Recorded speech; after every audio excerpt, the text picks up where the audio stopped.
Hey, how's it going, everybody? If you're new here, welcome in, and if you've been here before, welcome back. I'm Rollshambo, the connoisseur and collector of all things sharp and shiny, and you guessed it, I've got another Kizer unboxing, and there I was, cutting open the package, thinking that I had hit record, but I didn't. I had jumped the gun, so you don't get to see package destruction today, but what you had missed was me destroying that box with this Quiet Carry 9. And if you want to watch the video that I recently released on this one, it's a good one. Go ahead and click on that and then feel free to come back. Kizer does such a great job with their boxes, especially on their more premium knives.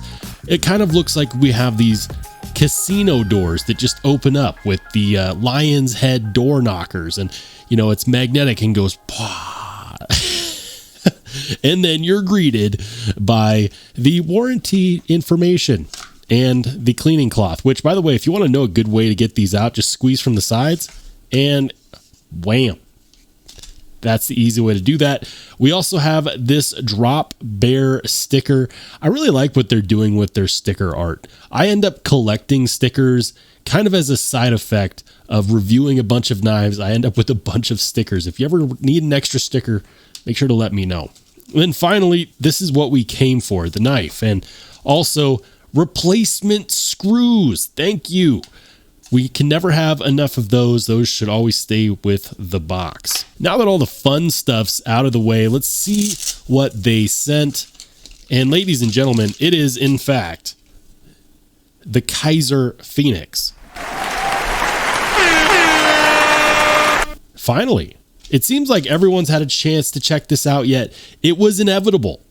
It was destiny that the Kizer Phoenix would end up on my desk. And this knife was designed, it's the first design from Matt Hawley, also known as Mattisfaction. And he does what I do. He reviews knives. He checks out knives for the entertainment of you lot. So if you haven't checked out Mattisfaction's channel, I highly suggest that you do so.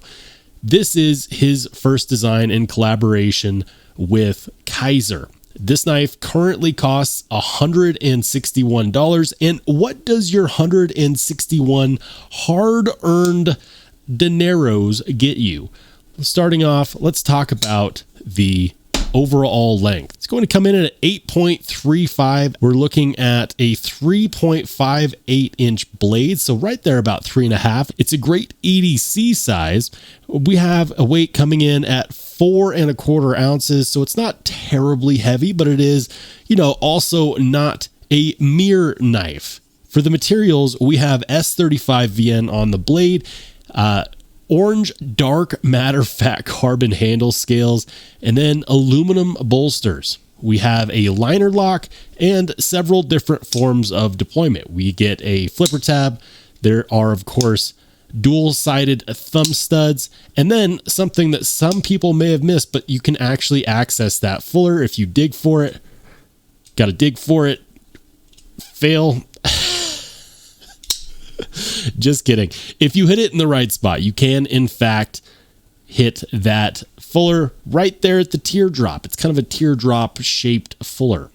For billboarding, we've got the Mattisfaction logo right there. That's the Phoenix. It says Phoenix. It does, of course, say Kizer and S35 VN on the other side. It's a single-sided captive pivot running on ceramic bearings with a ceramic detent ball, which means that that action is nice and smooth. Let's talk about the QC. The blade, is it centered? Yeah, it's centered. What about lockup? Lockup? Yeah, perfect lockup. Absolutely no blade play. Is there any detent lash? No, none whatsoever. Can you shake it open? No, I mean, not that I can. Maybe you could. These handle scales, you might not be able to see it very well, but they are actually nicely contoured. And the Phoenix is supposed to be a knife that represents rebirth. It's supposed to represent family connections.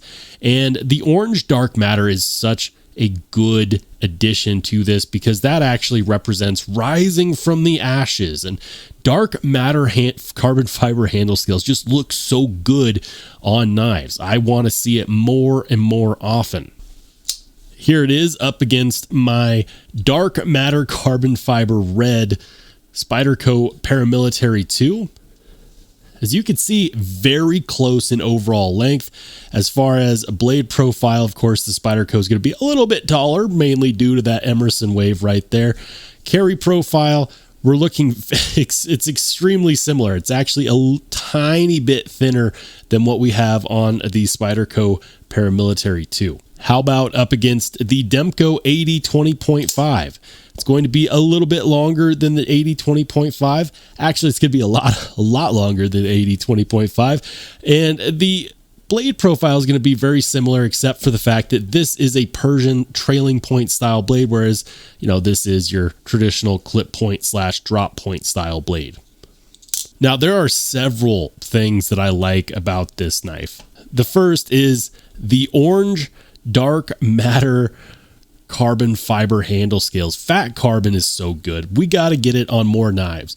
I would be so happy if we saw less basket weave carbon fiber handle scales and more fat carbon handle scales. That is definitely the way to go.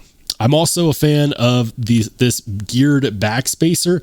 It doesn't stand proud, so it's not like it sticks out and you can feel it, because you can't. It's actually flush with the handle scales, but it does a great job of protecting this sweeping curve in the belly on the blade, which is very much appreciated, because I know that people that buy this knife are going to be using that belly a lot. I could see this having some great applications for skinning, or just for everyday utility purposes. I think that would actually get the job done. I like the way that they terminated this edge. As you can see, it's far away from the plunge grind, which means that when you go to sharpen this bad boy, you're not in fact going to run out of edge. You're not going to put a smile on this very quickly. Also, yes, it has thumb studs, but you see where these thumb studs are? They're right in line with the sharpening choil, which means that if you go to sharpen this on a fixed angle sharpener, you're not going to be running the stone into those thumb studs, which is fantastic.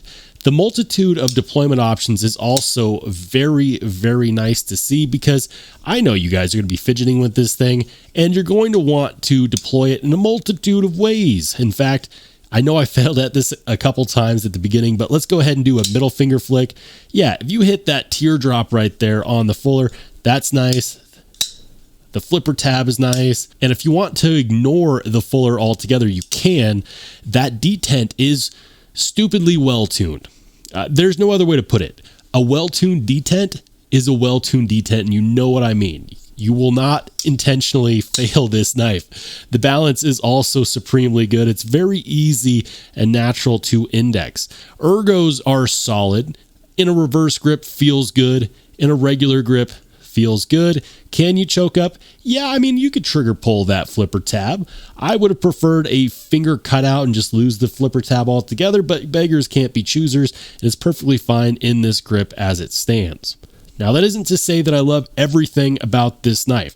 There are a few nitpicks that I have, and the first one is going to be the jimping. And this is something that I'm starting to do, because I ask for jimping on all the knives that I use, because I would rather have more control, not less, when it comes to the grip on my knife. And so for those reasons, I would rather have no jimping than weak jimping. And the reason for that is because weak jimping gives you this feeling that you can get away with something that you can't. But it doesn't really provide extra grip for my feel, so I would have actually preferred that they not do it at all, or better yet, give me actual deeper jimping. That's something that I would have liked to have seen. The next nitpick on my list, and guys, these are nitpicks, is that access to the fuller.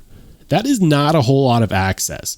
I don't have the biggest, meatiest fingers in the world, but you saw earlier, it wasn't necessarily super easy for me to get to either. It's something that you just have to make sure you have the right finger placement for, and then you can get it every time. But I would have preferred if we had a little bit better access to that fuller, maybe bring it up closer to the spine of the blade. And then finally, the use of aluminum. And I don't know what happened on here, because I'm pretty sure Mattisfaction was under the impression that these were going to be titanium bolsters. And there's also a little bit of confusion if you look at the box at the very bottom, and I'll see if we can get it nice and close. It says titanium and orange dark matter handles.